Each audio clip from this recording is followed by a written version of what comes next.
just never tell yourself that you can't do it. You have to just do it. All right. You have to do anything 10,000 times before you're good at it. So just keep at All it. right, thank you. Well said, Jenna. Congratulations. All right, check it out, Jenna. Laura. Oh, Laura. Sorry. So the crowd just involved for you out there? Yeah, I mean, it's always so warm and receptive. It would be strange if they were throwing tomatoes and onions, but that could also be part of it, you know? Like, it's valid. It's their experience as much as it's mine. Yeah. You know? And do you like that, like interacting with your fans and walking the red carpet and stuff like that? I don't think it's not a like or a love. It's just, it's so nice to be able to be present in a space where they can give me something and I can give back. Because so much of a relationship between fan and actors is kind of done in shadowed rooms of like fantasies and thinking someone is something. So it's nice just to be real in front of each other. You know? And another way to do that is via social media, and you do have an Instagram account where you post quite a lot. Yeah. Is that also a way for you to interact with your fans as well?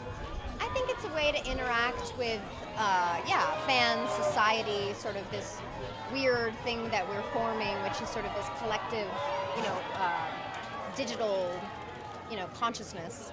So I'm pushing into it. I'm trying to see what it is to be a woman and an artist and a mom in that, and also just, learning, just to be a teacher. It's a wonderful format to keep teaching yourself. Yeah. Now tell us about the film a little bit. What was it about this story and this film that made you want to do it? Well, I mean, I love books. I'm actually starting my own publishing company, but I think that, basically the libraries are this sort of last bastion of true democracy. It's sort of like this beautiful, concrete representation of what real freedom is.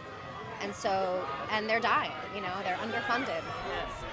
It's going to be a disappearing art, so it's a very important thing to tell this story now as it's sort of transitioning into something completely different. Yeah. And what was it like to work with Emilio as a director and an actor? He's great. He's so mellow. I mean, he's like a man that's very used to wearing a lot of hats. So I think that I don't think he would know what to do if he was just acting in a way, And so it was nice to see his comfort level in that. And now, final question, a fashion question, because you have an amazing dress on.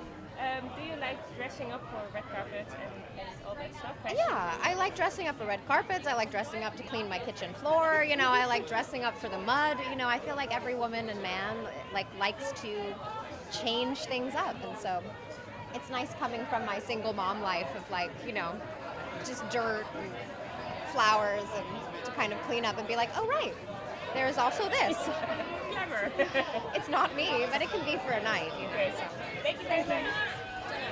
So nice to meet you. Yeah, Welcome you too. to Toronto. Thank you. Fantastic. Thank you. What do you think? How do you think the audience will?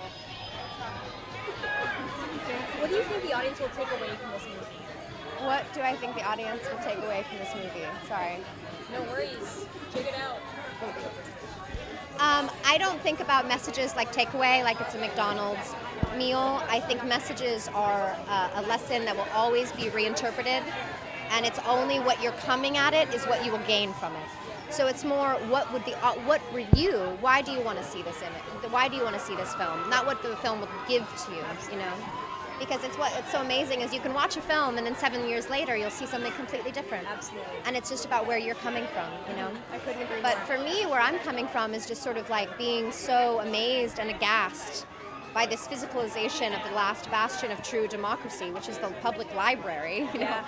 It's like the least suspecting thing. Yeah. That all of these intersections of everything that's happening on the front news page is happening on a day-to-day level. Absolutely. With women and men that are not prepared to deal with the levels of social work and human care that is required. Absolutely. So there's a lot there, and I'm glad that he was telling this story because there's 1,000 stories that need to be told, but this is definitely one of them. So. Absolutely, and it's such an amazing concept. What do you think that this will impact change in today's society? I mean, it's like a butterfly wing causes a typhoon in Africa. I mean, you can't really determine change, but I do know that just telling the story is enough. Definitely. Just telling your story is enough, and that's the beginning of change, and that's just the beginning of truth. So. Did you grow up watching Emilio Estevez's films? Of course, Mighty Ducks forever. Can you talk us about being a fan versus being a coworker and working with the man? What's that like? Well, I think fan is too small of a word for anything. I think if you respect someone's work, you respect working with them. If I like how you cook, I'm going to want to come over for dinner and have you cook for me, So it all kind of works together. It was nice to meet to just see the man he was, you know, and how comfortable he is in how he creates things, and get to be a part of his process. So how would you describe him as a director? Is he Very Is he- chill, yeah. very mellow. He's very good at wearing multiple hats. I think it's sort of like being raised in the storytelling business. I think he's a natural born storyteller. And, you know, very collaborative. He didn't, like, you know, just put us on strings and pretend we were puppets. It was like an actual human interaction, which was really nice.